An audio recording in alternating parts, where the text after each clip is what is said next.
सबकी किस्मत मायावती तो होती नहीं है। वो तो ठीक है सर कि मतलब सबकी किस्मत मायावती नहीं होती है, लेकिन मायावती भी कोई बहुत, वो भी तो एक इंसान ही थी कि जो कि एक बहुत नीचे तख्ते से उठ के बहुत ऊपर तख्ते तक वो आई हैं। हमारे जैसे लोगों में से थी वो, ठीक है। हालांकि नमस्कार दोस्तों, मैं राहुल नागपाल और आप देख रहे हैं राहुल लाइव 85। मैं हूं रानी झांसी रोड डॉक्टर अंबेडकर भवन।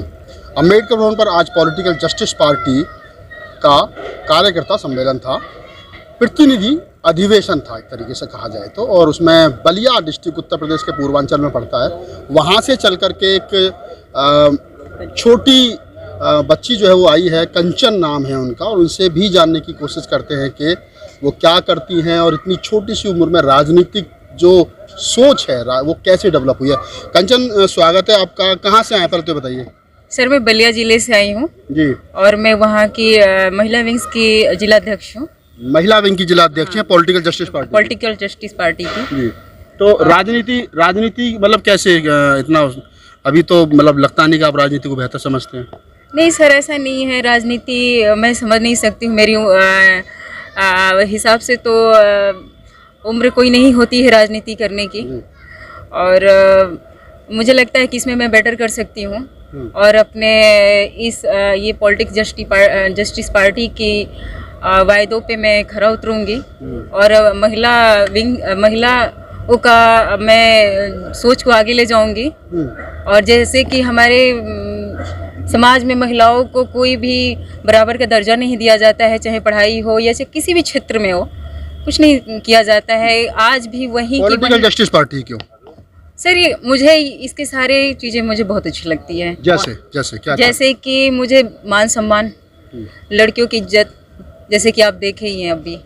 हाँ, और तो जैसे कहा कि भाई मान सम्मान, और जो मतलब आपको लगा कि बराबरी का जो है वो समानता है, कंधे से कंधा मिलाना। और हमारे सर जो हैं बिल्कुल ये नहीं कहते कि हाँ तुम लड़की हो तो पीछे रहो, और हम आप लड़के हैं तो आपको पीछे रहने देंगे, हम आगे रहेंगे। बिल्कुल नहीं। अगर तुम उस लायक हो तो आप बिल्कुल आपको आगे करके बोलने का मौका दिया जाएगा। और क्या करते हो राजनीति के अलावा? स्टडी करती हूँ और टीचिंग भी करती हूँ मैं साथ में। स्टडी में क्या कर रहे हो? स्टडी में अभी मेरा ग्रेजुएशन कंप्लीट हुआ है। ग्रेजुएशन। फैमिली बैकग्राउंड क्या है कंचन का? सर मेरा कोई खास फैमिली बैकग्राउंड नहीं है। मिडिल क्लास की हूँ मैं, मिडिल क्लास से बिलोंग करती हूँ। घर वाले मना नहीं करते कि मतलब माँ बाप बंदिश कोई कि क्यों आप जाते हो, पढ़ाई लिखाई पे ध्यान दो, जॉब लग जाएगी, क्या रखा है राजनीति में? सबकी किस्मत मायावती तो होती नहीं है। वो तो ठीक है सर कि मतलब सबकी किस्मत मायावती नहीं होती है, लेकिन मायावती भी कोई बहुत, वो भी तो एक इंसान ही थी कि जो कि एक बहुत नीचे तख्ते से उठ के बहुत ऊपर तख्ते तक वो आई हैं। हमारे जैसे लोगों में से थी वो, ठीक है। हालांकि कहा जाए तो हमसे भी कल की जो थी उससे भी उनकी बदतर वो थी। हम तो फिर भी डेवलप उसमें रहते हैं। राजनीति करेंगे लंबे समय तक, ताउम्र राजनीति करेंगे, ऐसा तो नहीं कि मतलब बीच में जाकर के मुझे जहाँ तक मेरा पॉसिबिलिटी होगा, मुझे लगेगा कि हाँ मेरे लिए बिल्कुल सूटेबल है, यहाँ मैं कर सकती हूँ, बिल्कुल करूँगी और अपनी पूरी ताकत लगाऊंगी। चलिए, तो एक महिला और हैं, उनसे भी थोड़ी बातचीत करते हैं। बताइए कहाँ से आए आप? मैं आगरा से आई। आगरा से। मास्क हटाइए। क्या नाम है? सोनिया सिंह। सोनिया सिंह। राजनीति में मतलब कैसे रुचि रखते हो, या परिवार वालों के साथ आए हो? पापा जी के साथ आई हूँ अपने। सुनने के लिए आए हो, देखने के लिए, समझने के लिए? समझने के लिए भी आई हूँ, और पॉलिटिकल जस्टिस पार्टी में मेरे पापा राष्ट्रीय प्रवक्ता हैं, तो मैं उनके साथ आई हूँ। क्या नाम है आपके पापा का? सुरेंद्र कुमार, ये मेरे पापा जी। ये आपके पापा जी? हाँ। तो क्या आप क्या करते हो?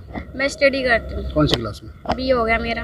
BA final. हाँ। तो मैं अपने दर्शकों को ये बताना चाहता हूँ कि छोटे छोटे बच्चे जो BA ग्रेजुएशन कर रहे हैं, पोस्ट ग्रेजुएट कर रहे हैं, मतलब 20, 21, 22 साल की जो उम्र होती है बच्चों की, कहते हैं कि राजनीतिक समझ नहीं होती। पहली बार वोट भी डालते हैं तो अधिकतर ये होता है कि घर वालों से पूछ के जाते हैं कि आप वोट हमको किसको देना। लेकिन आप इन दो छोटी बच्चियों से मैंने आपकी बातचीत इसलिए करवाई कि ताकि आपको ये पता चल सके कि अब दलित समाज की जो लड़कियां हैं, जो बेटियां हैं, वो 18 और 20 साल की उम्र में देश की राजनीति को देख रही हैं, समझ रही हैं, और वो उस पर नज़र जो है वो गड़ाए हुई हैं और बता सकती हैं कि देश की राजनीति में क्या सही चल रहा है और क्या गलत चल रहा है। ये बाबा साहब डॉक्टर अम्बेडकर ने जो कहा था कि 21वीं सदी तुम्हारी होगी, तो शायद ये 21वीं सदी की चिंगारी है। मैं राहुल नागपाल, कैमरामैन CL बोध के साथ में, अम्बेडकर भवन, रानी झांसी रोड।